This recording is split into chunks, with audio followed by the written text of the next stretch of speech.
New York Magazine, your experience there, and a story that you wrote with Frank Lucas, the infamous Frank Lucas. Yeah, yeah. And that story with your pretty much it was his reflections of his time, his rise up, his ascension up as one of the most powerful men in New York City. But definitely, I wanted to ask you about that, like and that developed into the idea of American Gangsters. So Yeah. talk about like how surprised were you that there was such a glamour and interest in this story? Like, I mean, did you It ever was think that interesting. this was really I thought it was way too downbeat to make a Hollywood movie out of. And actually, very dark? Yeah. and actually, the way they lightened it up didn't really make a movie out of it. If they would have kept it the way it was, it would have been a much better movie. I mean, but I don't think they never would have made with that myself movie. reading the article and then seeing the film. First of all, it was way too long. Didn't you feel that? It was like lugubrious, and it was like kind of this.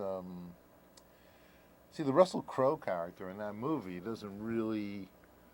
I'm sure this is no secret to anybody because there's been a lot of press about this. That character, the Russell Crowe character, is based on a real guy who I actually know very well.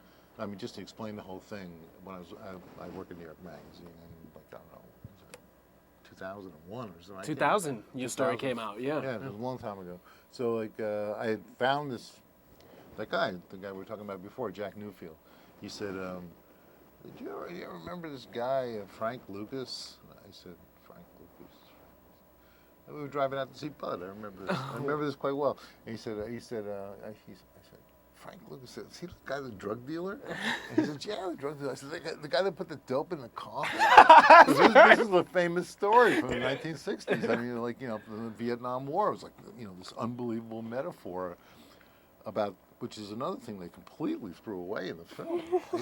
Yeah, they did not emphasize that. That was the whole reason why I was interested in the story. Otherwise, he's just another drug dealer. Who cares? I mean, there's like 1 billion drug dealers. So, like, I mean, Nicky Barr, they're all talking about how they're the biggest guys, but it's just, they're in the drug business. It's not that interesting. I mean, it's interesting to some people. It's not that interesting to me. The interesting thing about this guy was that he claimed, whether he did it or not is another question, like that somebody definitely did this, and Frank said it was him. So what they did was they went, during the Vietnam War, they went to just like in the film, I'm sure people have seen the film, they went, the drug dealer went there and he stuffed the dope in the coffins of the American soldiers, and that's how he smuggled some of the heroin back. So I thought this was like, and when it happened, it was like, wow, it's unbelievable, because like, here these guys are like, they're dead, right? Because in real life, I don't know, the movie, they just completely punted on that, Yeah. by putting it in the coffins. But they actually put the dope in the coffins with the dead soldiers. And I said, this that same guy, the guy with the coffins? And Frank said, yeah. And Jack said, yeah, Nick knows this guy, There's another guy we know. So like, so I got the guy's number, and he was like, I had to track him down for a while, but I found him, and he wanted to tell the story. Wow. So I must have gone out to see him 30 times. Just driving. He was living in Newark at the time. He may still be living in Newark. So like, I drove over there, and we'd talk all day long. He'd tell me the stories. A fantastic storyteller, Frank. I mean, fantastic storyteller. Such vibrance, He's just like, I said, so Frank, you killed the guy. He says, yeah, I killed him.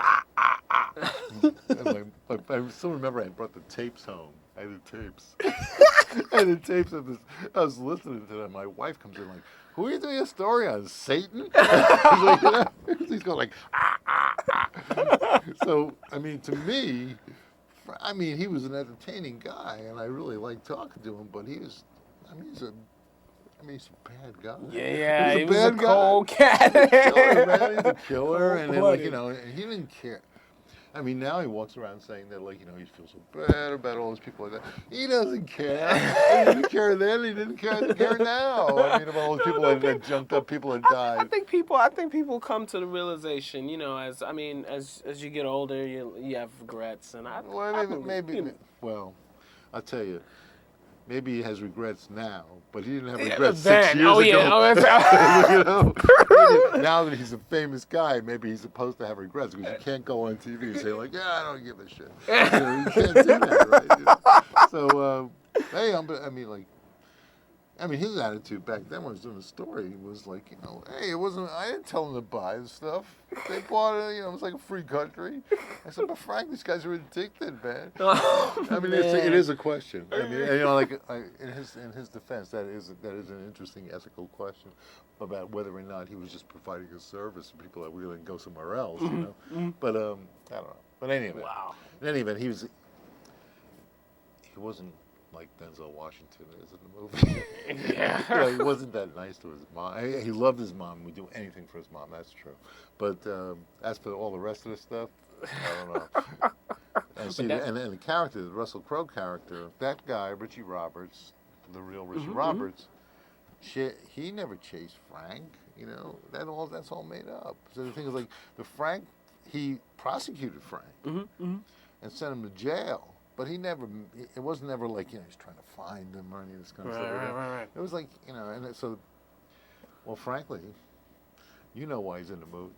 I mean, you know, they're not gonna have a movie about a bad guy, a black bad guy.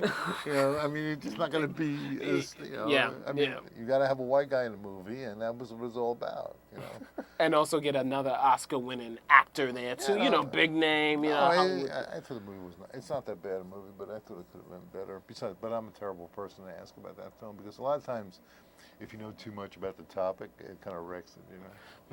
In fact, the thing that ticked me off at the end was even though if you go to the film, you'll see there's this, you know, like when they have the credits at the end, they have this whole big screen, you know, full frame screens. It's based on a story by Mark Jacobson, right? So when it came to the time for the Oscars, they put that screenplay in the best original screenplay thing. And then, you know, I'm saying like, it says in the movie it's based on something. He said, well, we have a better chance to win in this category. So then, like, I said, whatever, man. I don't understand your business. You do whatever you want. Okay. And you know, and it makes it even more intriguing that it was from an article. You know, like adapt the screenplay, like instead of just from a book. You know, boy. Well, I mean, I got a lot of mentions off that. A lot of people did notice that it was my work. So That's right. So that was good. It was a big plus for me, and I made some money, so I can't really complain. But you know, I'm not going to bite the hand that fed me. You know. Because it's not that easy just like typing for a living.